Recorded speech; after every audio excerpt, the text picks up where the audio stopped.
دیتے ہیں اجالے میرے سجدوں کی گواہی، میں چھپ کے اندھیروں میں عبادت نہیں کرتا۔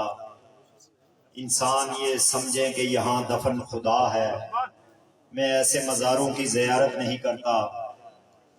گھر والوں کو غفلت پہ سبھی کوس رہے ہیں، چوروں کی مگر کوئی مذمت نہیں کرتا۔ دنیا میں قتیل اس سا منافق نہیں کوئی، جو ظلم تو سہتا ہے بغاوت نہیں کرتا۔ پنڈال میں تشریف فرما بزرگوں، نوجوانوں، دوستوں، اسٹیج پہ بیٹھے ہوئے قائدین کرام، مہمانان گرامی، السلام علیکم ورحمۃ اللہ وبرکاتہ۔ میں آپ سب کا شکر گزار ہوں، خصوصاً ٹنڈی کسی، چھتریڑی اور ہمروتا یونین کونسل کے جتنے بھی ارد گرد سے لوگ یہاں پر تشریف لائے ہیں اور باہر سے بھی جو مہمان تشریف لائے ہیں، کہ آپ آج کی اس نشست میں اپنے قیمتی وقت میں سے کچھ وقت نکال کر یہاں پر تشریف لائے اور اس گفتگو کا جو ہے وہ حصہ بنے۔ آج ہم یہ جو آزادی سفر آزادی کانفرنس ہے، یہ قائد تحریک جناب امان اللہ خان صاحب کے نام سے منسوب ہے۔ 26 اپریل 2016 کو جموں کشمیر لبریشن فرنٹ کے قائد اور بانی سپریم ہیڈ جناب امان اللہ خان صاحب اس دنیا سے رخصت ہوئے، اور یہ ان کی 8ویں برسی ہے جو منائی جا رہی ہے۔ تو آج کی اس نشست میں میں اپنی طرف سے، اپنے ساتھیوں کی طرف سے اور آپ سب احباب کی طرف سے جناب امان اللہ خان صاحب کو زبردست خراج عقیدت اور خراج تحسین پیش کرتا ہوں۔ ان کی زندگی بھر کی جو جدوجہد ہے، ہمارے بہت سارے دوست جو ہیں وہ نوجوان دوست ہیں، وہ اپنے اکابرین کے کارناموں سے اور ان کی جدوجہد سے اس طرح آگاہ نہیں ہیں، اور ان نشستوں کا مقصد بھی ایک یہ ہوتا ہے کہ ہم اپنے اکابرین کی جدوجہد کے ساتھ جو ہے وہ اپنے آپ کو جوڑیں اور ان سے آگاہ رہیں۔ تو امان اللہ خان وہ شخصیت ہے جنہوں نے لگ بھگ 7 دہائیوں تک، لگ بھگ 70 سال تک اپنی زندگی، اپنے روز و شب اس قوم کے لیے وقف کیے۔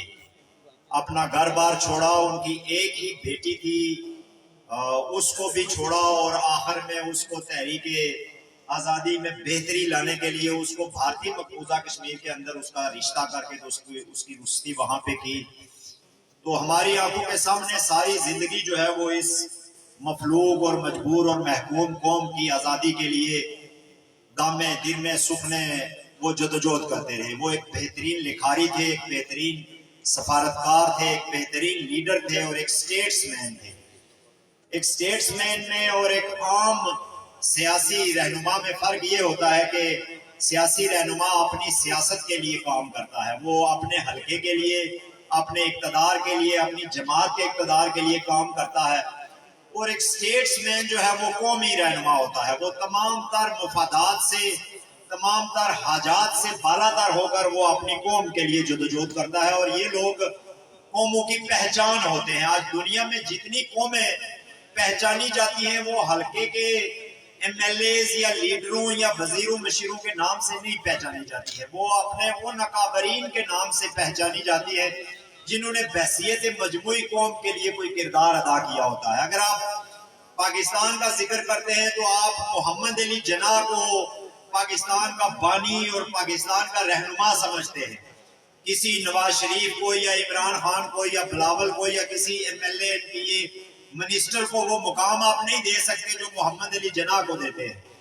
اسی طرح اگر ہندوستان کی آزاد قوم کی بات کریں تو آپ گاندھی کو وہ مقام دیتے ہیں جو کسی آج کے لیڈر کو آپ مقام نہیں دے سکتے۔ تو امان اللہ خان وہ آدمی ہے کہ جس نے جب یہ ریاست تقسیم ہوئی اور یہاں کی جو روایتی لیڈرشپ تھی وہ ہندوستانی کیمپ میں اور پاکستانی کیمپ میں بٹ گئی، اور بڑے بڑے نام، بہت بڑے بڑے قداور نام، جس میں شیخ عبداللہ جیسا نام کہ جو بلا شرکت غیر اس وقت ریاست جموں کشمیر کا ایک بڑا سیاسی رہنما تھا، وہ بھی اس تقسیم کا جو جبر تھا اس کو برداشت نہیں کر سکا اور وہ ہندوستان کی گود میں جا کر بیٹھ گیا۔ وہ آدمی کہ جس کے ہاتھ میں کشمیریوں نے اپنی تقدیر جو ہے وہ تھمائی، جس کو شیر کشمیر کا لقب دیا، وہ بھی جب مشکل حالات آئے اور جب قوم کی کشتی ڈوب رہی تھی تو اس نے عافیت اسی میں سمجھی کہ وہ ہندوستان کی اور نہرو کی گود میں جا کر بیٹھ جائے۔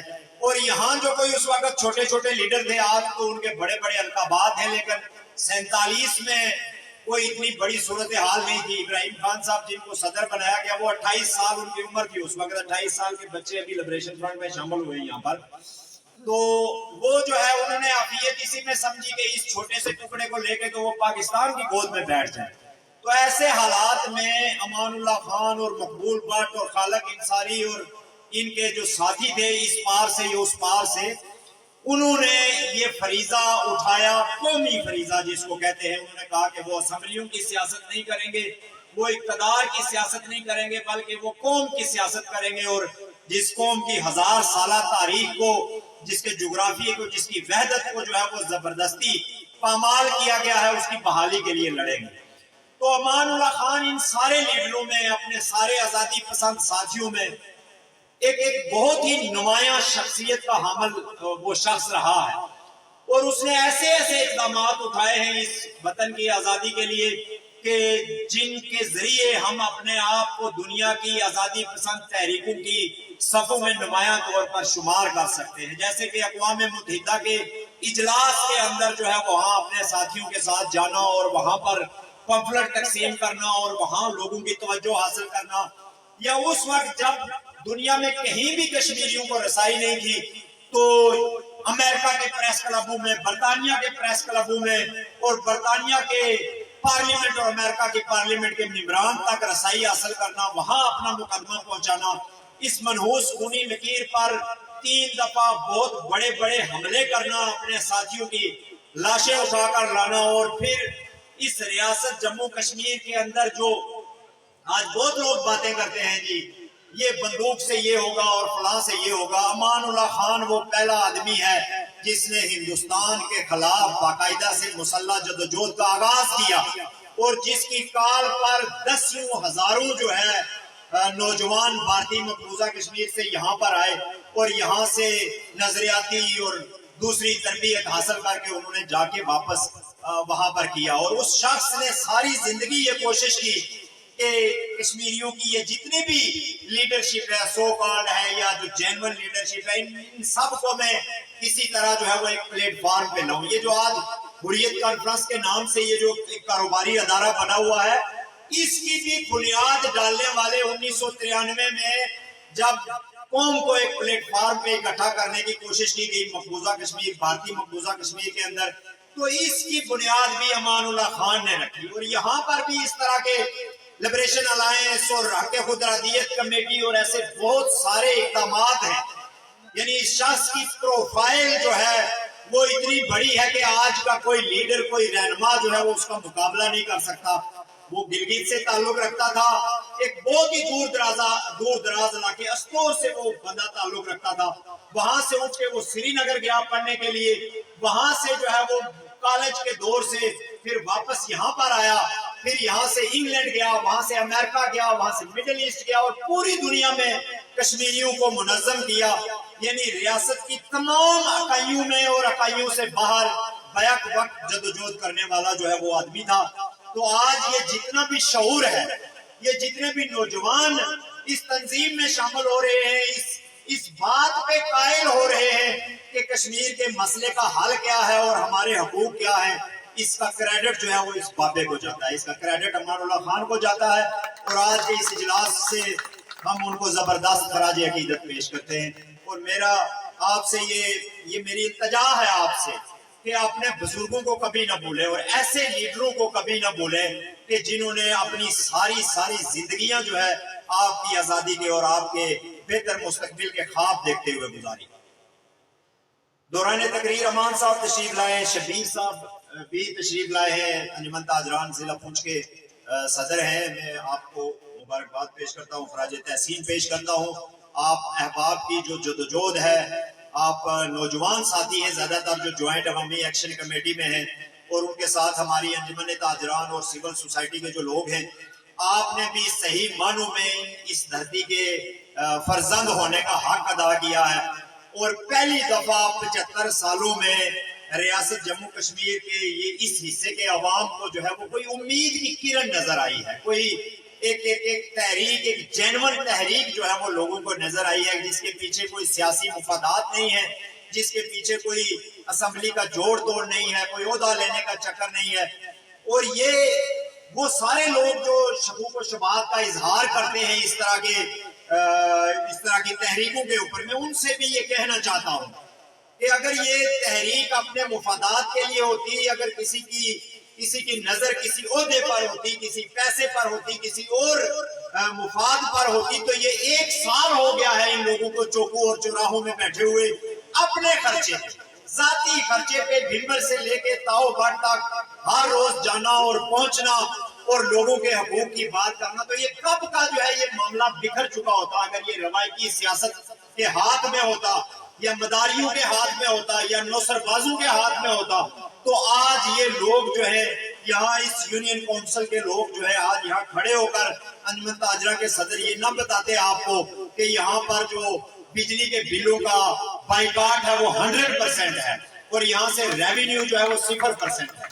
تو یہ ان لوگوں کے اخلاص اور خلوص کا نتیجہ ہے۔ میں چونکہ موسم بھی خراب ہے، ابھی ہمارے دوست آئے انہوں نے بھی گفتگو کرنی ہے، میں مختصراً وہ ساری باتیں جو یہاں پہ ہوئی ہیں، اس سے پہلے بھی گزشتہ سال بھی کاشف حمید نے اور ان دوستوں نے، عثمان نے اور سب نے مل کے تو ایک محفل سجائی تھی، آج پھر اس محفل کا اہتمام کیا۔ یہ زبردست خراج تحسین کے مستحق ہیں ہمارے یہ نوجوان ساتھی، کہ یہ جو ساری لڑائی ہے میرے دوستوں اور بھائیوں، یہ جو اس کانفرنسوں کا نام ہم نے سفر آزادی کانفرنس اس لیے رکھا کہ یہ گزشتہ 76 سال سے ہماری قوم ایک مسلسل ایک سفر میں ہے، آزادی کی امید لیے، اپنے حق خود ارادیت کی امید لیے، اپنے بکھرے ہوئے خاندانوں کے واپس ملنے کی امید لیے، اپنے حقوق پر، اپنے وسائل پر، اپنی حکومت پر، اپنی سیاست پر، اپنے اقتدار کی بحالی کے لیے یہ جو 76 سالہ سفر ہے،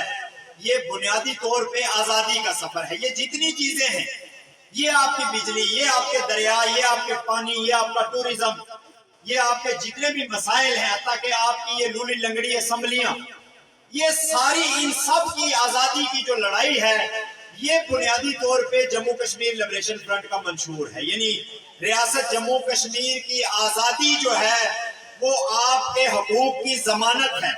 اور ایسا میں اس لیے کہہ رہا ہوں کہ جب بھی کسی جگہ پہ کوئی قبضہ ہوتا ہے، چاہے وہ کوئی کاروبار ہو، چاہے وہ سیاست ہو، چاہے وہ کوئی زمین ہو، کوئی علاقہ ہو، کوئی ملک ہو، اس پہ قبضہ کرنے کا مقصد اس کے وسائل کو لوٹنا ہوتا ہے۔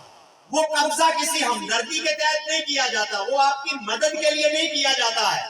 جس طرح کہ یہ ہمیں بتاتے ہیں کہ ہم نہ ہوں تو آپ کے ساتھ پتہ نہیں کیا کیا معاملہ ہو جائے، یعنی آپ کو انڈیا کھا جائے۔ ہم اگر کہیں ان سے کہ بھائی ہماری بجلی ہمیں دے دو، تو یہ کہتے ہیں آپ کتنے ناشکرے ہیں، آپ شکر کریں کہ آپ انڈیا کے قبضے میں نہیں۔ ہم کہتے ہیں یار سستا آٹا دے دو، یہ کہتے ہیں دیکھیں یہ کیسے لوگ ہیں، یہ آٹا مانگ رہے ہیں، ان کو شکر ادا کرنا چاہیے، اس طرف دیکھنا چاہیے بھارتی مقبوضہ کشمیر کی طرف، وہاں لوگوں کا کیا حال ہے اور یہ آٹا مانگ رہے ہیں۔ ہم کہتے ہیں ہماری اسمبلی کو آزاد کرو، تو وہ کہتے ہیں یہ کون سی آزادی مانگ رہے ہیں، ہمارا اپنا جھنڈا ہے، ہمارے اپنے وزیر ہیں، اپنا ترانہ ہے، اپنا سارا کچھ ہے۔ وہ دیکھو جناب بھارتی مقبوضہ کشمیر میں کیا حال ہو رہا ہے۔ اور آج اللہ کے فضل و کرم سے یہ سوشل میڈیا کا دور ہے، تو آج بھارتی مقبوضہ کشمیر سے لوگ یہ کہتے ہیں کہ اگر تم لوگوں نے انڈیا کے خلاف جو ہے وہ اسی طرح سلسلہ برقرار رکھا تو وہ پاکستان کے ساتھ جو کشمیر ہے ان کی حالت دیکھ لو، تمہاری حالت بھی ویسی ہو جائے گی، تمہاری سڑکیں بھی ویسی ہو جائیں گی، تمہارے اسکول بھی ویسے ہو جائیں گے۔ تو یہ ہمارا منہ چڑھانے کے مترادف ہے کہ آج کیکری روڈ پہ کھڑے ہو کر ہمارے بندے کہتے ہیں کہ ہم پونچھ سے آٹا لے کر آئیں گے، جس کی بڑی تکلیف ہوتی ہے۔ راجہ فاروق حیدر وہ کہتا ہے میرا سر پھٹ رہا ہے، یہ کیسے لوگ ہیں جو یہ کہتے ہیں کہ پونچھ سے آٹا لے کر آئیں گے۔ اگر اس کو کوئی یاد ہو تو اس کے باپ دادا میں سے ضرور لوگ پونچھ میں جاتے ہوں گے آٹا لینے کے لیے، پوتیوں پہ آٹا ڈال کے اور دانے ڈال کے تو پونچھ کی منڈی میں ہمارا پورا یہ کشمیر جاتا تھا۔